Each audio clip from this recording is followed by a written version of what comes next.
We present James Bolam and Rodney Bewes as Terry Collier and Bob Ferris in Part 5 of Whatever Happened to the Likely Lads.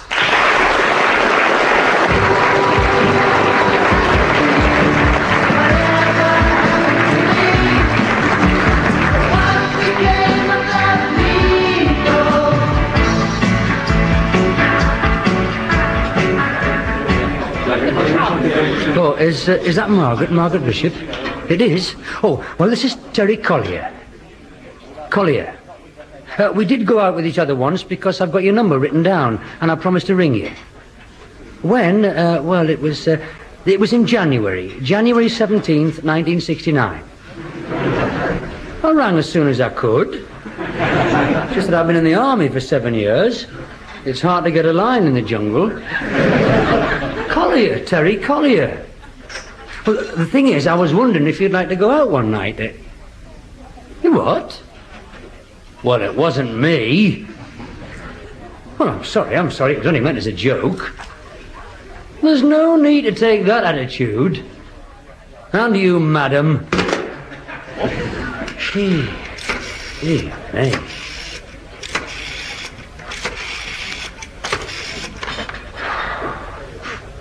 Oh, is Teresa there? Oh, doesn't she? Well, I'm an old friend of hers. You don't know where I could get in touch with her? The Convent of the Sacred Heart? What is she, a nun or something? She is a nun? Are you sure we're talking about the same Teresa Palmer? Because the one I knew was a right little... Oh, I'm sorry, Mrs. Palmer, no offence. I just meant as a joke. No message.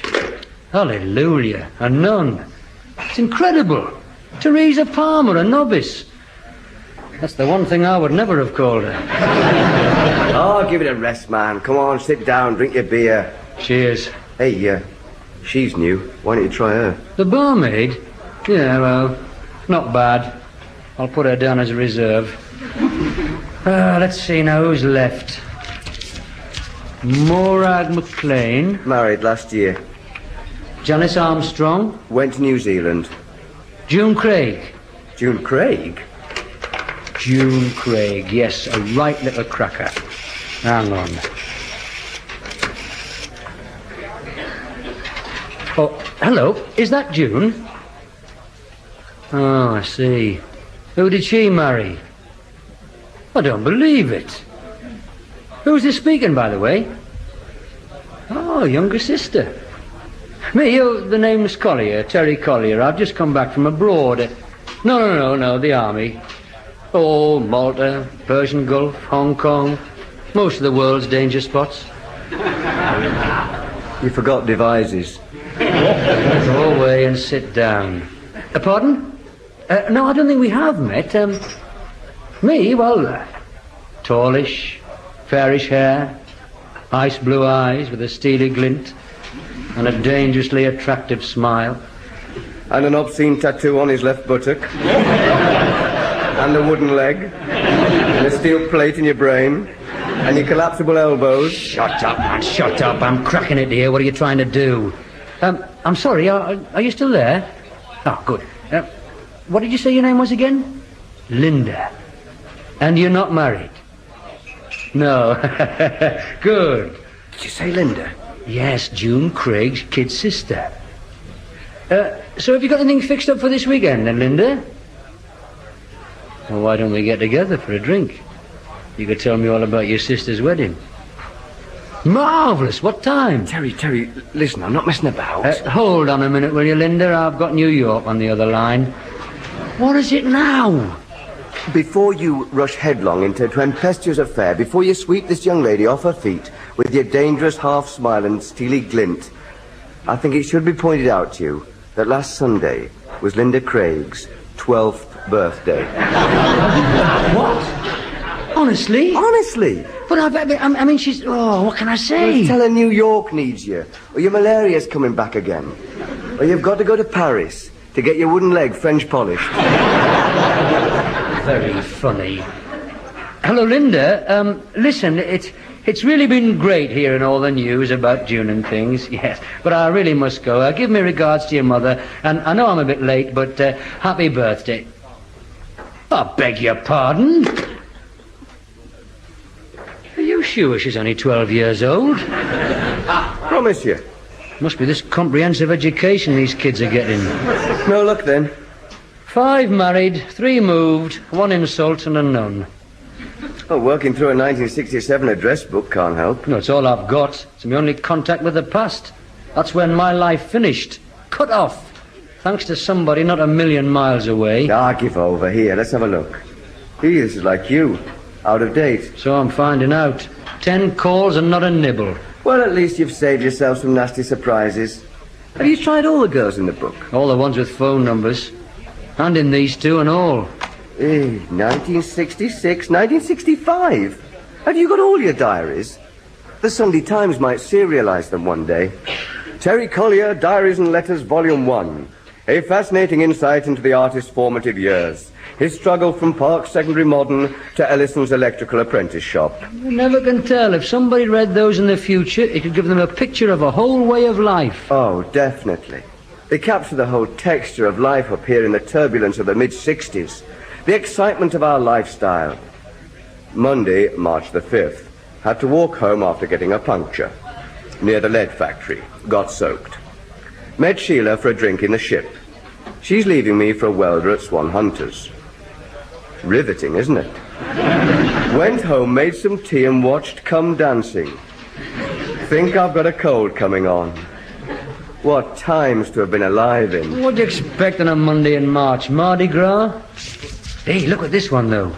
Saturday, September the 27th. Blackpool Illumination. Supporters Club outing. You weren't on that. Wasn't I? You had an abscess. From learning to play the harmonica. It was a good day, though, but we stopped at Kendal for a pint and a pasty. George Murray fell off the pier. Got the back seat coming back. Hey. What? What is it? I've given this girl 2 stars. Which girl? Well, there's no name, just a phone number written in eyebrow pencil. And 2 stars. Well, that's not much to get excited about. Depends on how many stars you have in your system. 7. It was 7. That was the British standard. 1 was kissing with mouth closed. 2 was kissing with mouth open. 3 was upstairs outside. 4 was... I didn't belong to the British standard. I wasn't governed by their rules. In my system, there was only 3 stars. And you got 2 of them? In a bus. Well, ring her up. After 5 years... Well, it has to be worth a try. Yeah, it might when I've supped a few. When the alcohol starts stirring the loins. Do you want another? No, you're all right. I've got to go. Go? Go where? I'm due at Thelma's. Oh, God, she's so possessive. She's not possessive. I told you I was going round there. So in other words, you're leaving me? In other words, yes. Leaving me, alone. Alone with a book of useless memories and a list of unobtainable numbers. Ring up 2 stars. Ah, what's the point? Well, she must have been a right slag if she gave you 2 stars in the back of a coach coming back from Kendal. She'll never remember me. Of course she will. How could she forget a night like that? Blackpool's bright lights and Candy Floss and Reg Dixon at his organ. Then home with you, passion across the Pennines. See you, kidder. If all else fails, take the empties back and have a go at that barmaid. Do you want anything, love? Yes, please. Another pint of special. I must say I'd rather be served by you than that big ape in the saloon bar. Aye. Do you have to work here every night? No, I get Monday and Wednesday evenings off. All right. Well, do you fancy, coming out one night? A dance, maybe? The pictures? Walk along the canal? Oh, I've met your sort before. What you trying to do? Get me into trouble? Depends how far we get along the canal. Should be ashamed of yourself, making suggestions like that to a married woman. All right. Would your husband mind? Why don't you ask him? He's that big ape behind the saloon bar.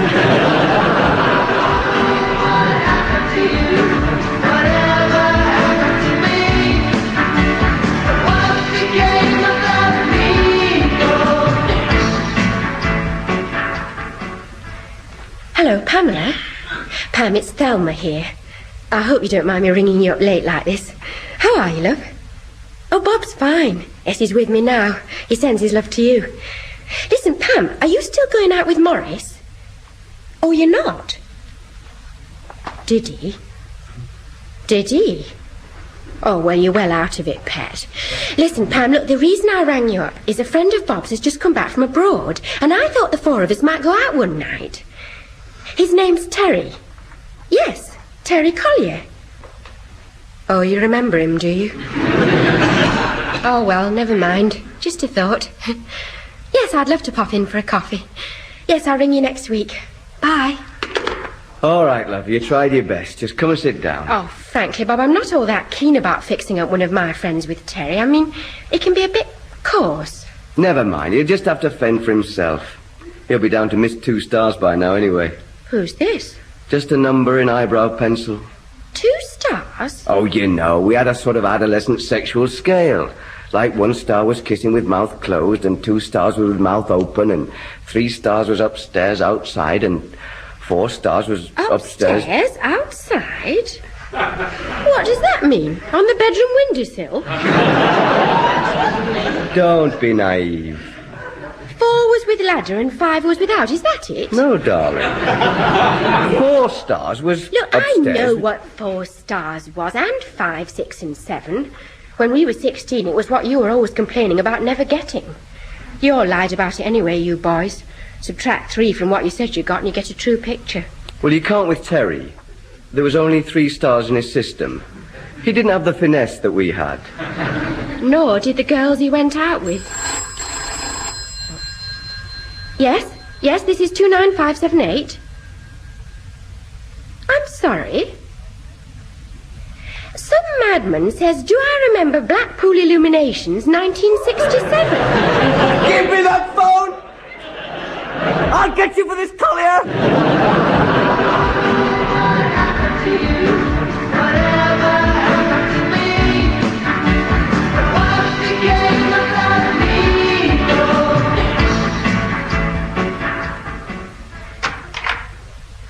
Ah, Bob. Everything all right? No, everything is not all right. I'm surprised you got the nerve to come round here. I'm surprised you haven't got any sense of embarrassment after last night. Oh, come on, Bob, man. It was a joke, just a joke. I thought I'll ring them up and give them a laugh over the late-night cup of cocoa. Thelma said it was a joke, didn't she? Come in. Thelma's attitude was very strange. After you called, she went very pale. She developed a twitch in her left ear. I had to give her some of her mother's sal volatile. Was that wise on top of cocoa? She didn't think she was on that trip, but she's not certain. Her memories are blurred, what with the passing of time The 8 gin and lime she had at the Winter Gardens. How did you know that? She was there, wasn't she?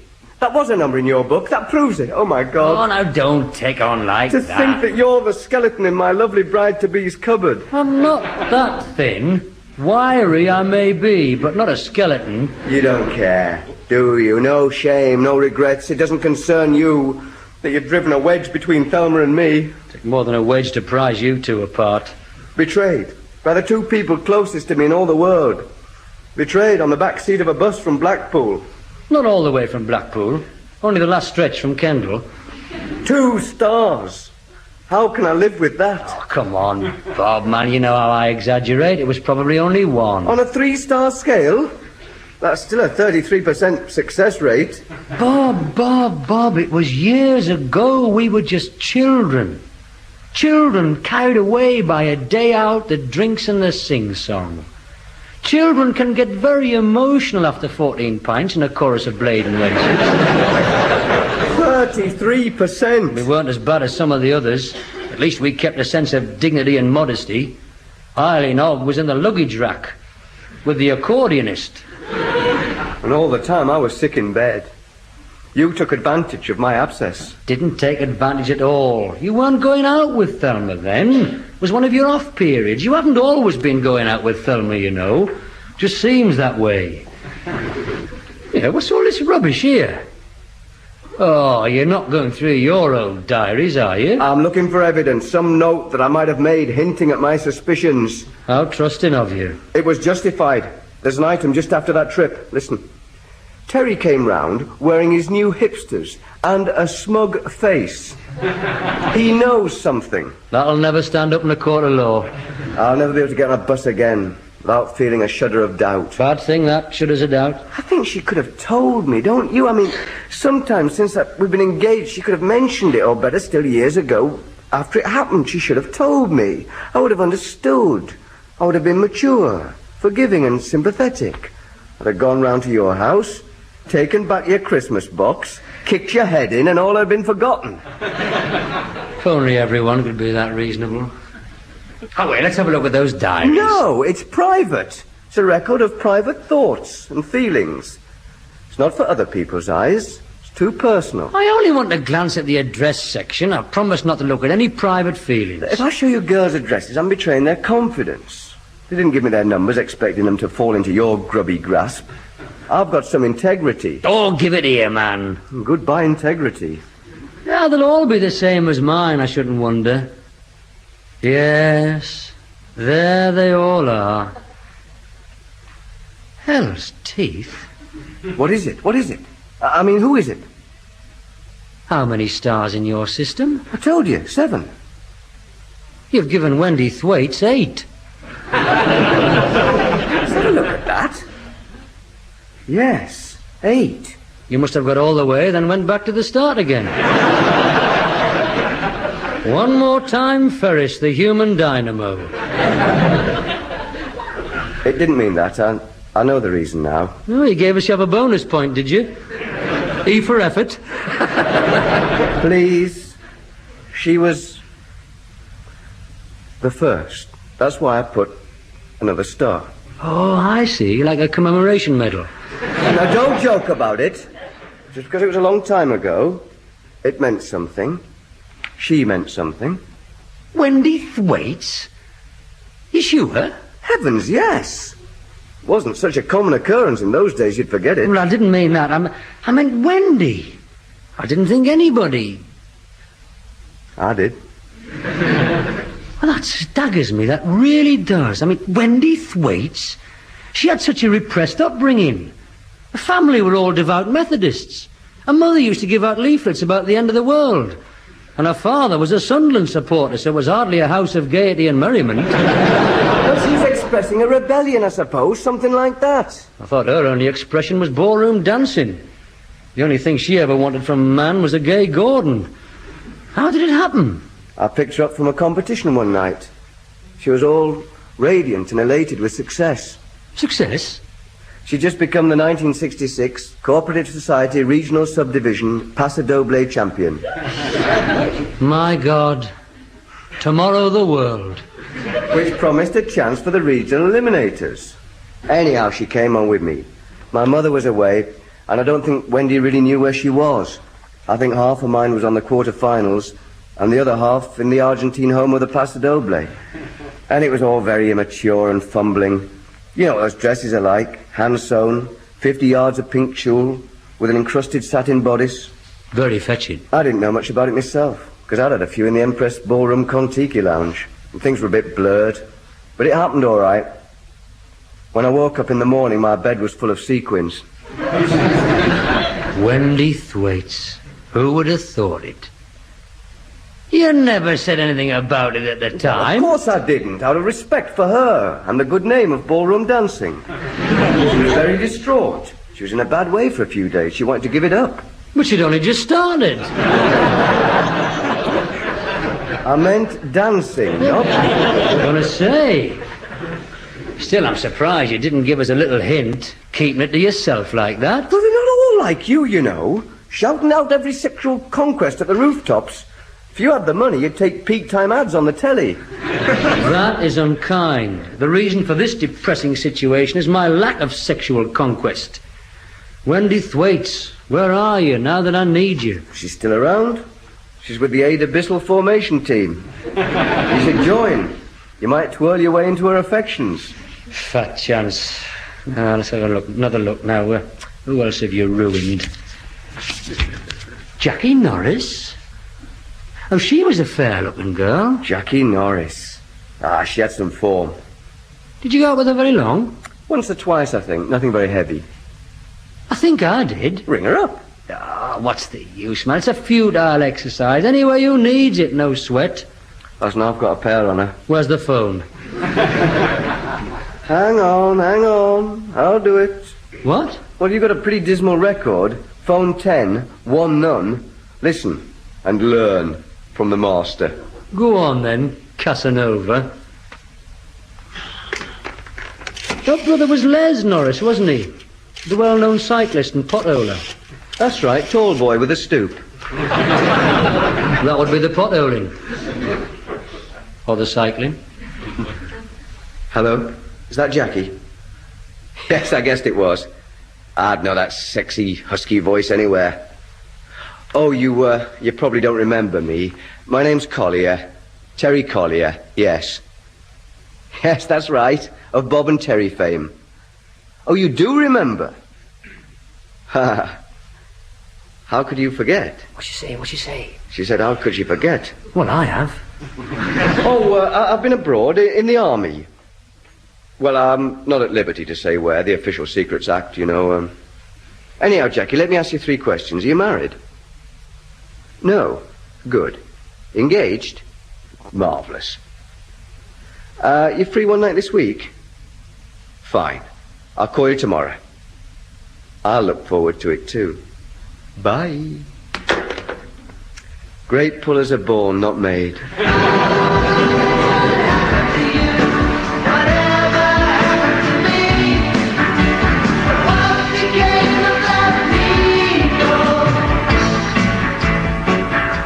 She's not coming, is she? Of course she's coming. Wild horses wouldn't keep her away. You sure you gave her the right address?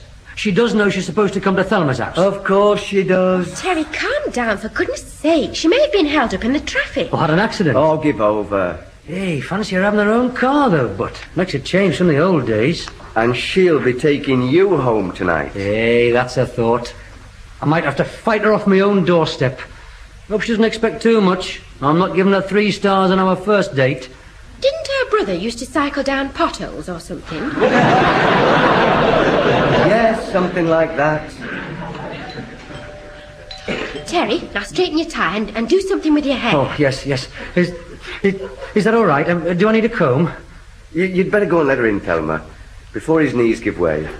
I still haven't got a clear memory of what she looks like. Well, I've got a fairly clear impression of her, but it stops at her throat. Look, just hold the fort, will you? I'll just have to nip out the back. Okay, but don't be all night. There you are, Jackie. The dynamic duo. Oh, where's... He's just, How could I ever forget? Terry, darling, it's been ages. What? You look marvellous. You haven't forgotten how to kiss. Oh, it really is great seeing you again after all these years. Yes, it must be. Oh, you too, Thelma. And congratulations on your engagement to Bob.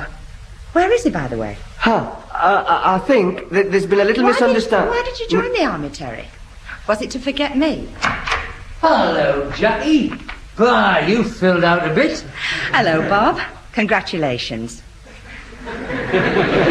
Congratulations. On our engagement. Hey? Don't interrupt, Bob, darling. It's quite an occasion, Jackie seeing Terry again. They've obviously got lots to talk about. Oh, yes, of course. Would you like us to... No. After dinner, I looked up all my old diaries and letters and things. I brought something to show you. It's a photograph of Terry and me. Ages old. Look. Isn't it hilarious? Yes. I mean, those clothes and the hair. Oh, I didn't realise my blouse was undone like that. Why didn't you tell me? Well, I didn't, Can I have a look? Yeah, sure. Very pastoral. Isn't it, Bob? Yes, they both look a bit windswept. What's that written on the back? Wooler. September the 27th, 1967. That was when it was taken. The 27th? Yes, of September. Yes, well, all ancient history now, all water under the bridge. It is. Still. We can always start the current flowing again, can't we? Don't mind them. Give me another nice squeeze. Anyone like a sherry? I was in Blackpool on the 27th of September.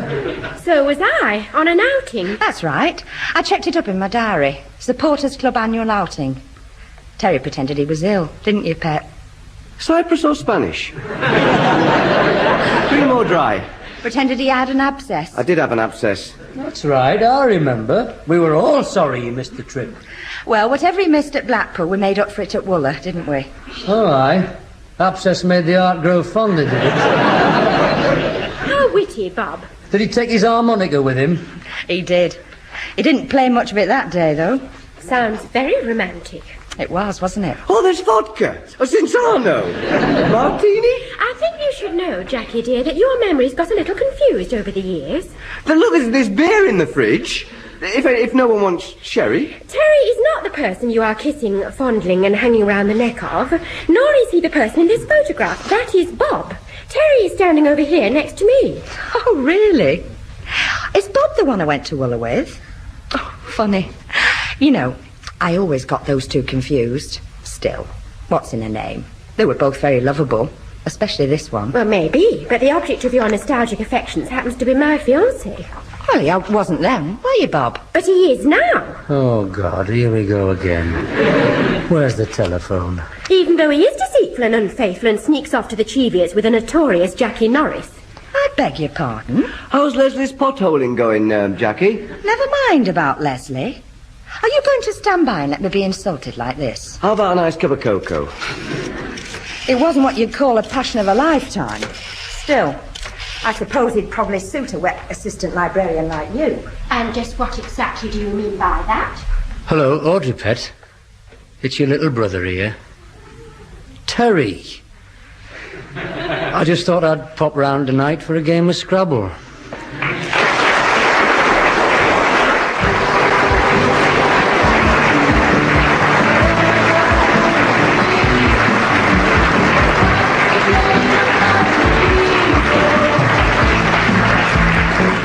You've just been listening to Whatever Happened to the Likely Lads. Rodney Bewes and James Bolam appeared as Bob and Terry, with Bridget Forsyth as Bob's fiancée Thelma. Jackie Norris was played by Lois Dane and the barmaid by Lorna Wilde. The series created and written by Dig Clement and Ian Lafrenay. Programme produced by John Browell. Listen in again next week to Part 6, Birthday Boy.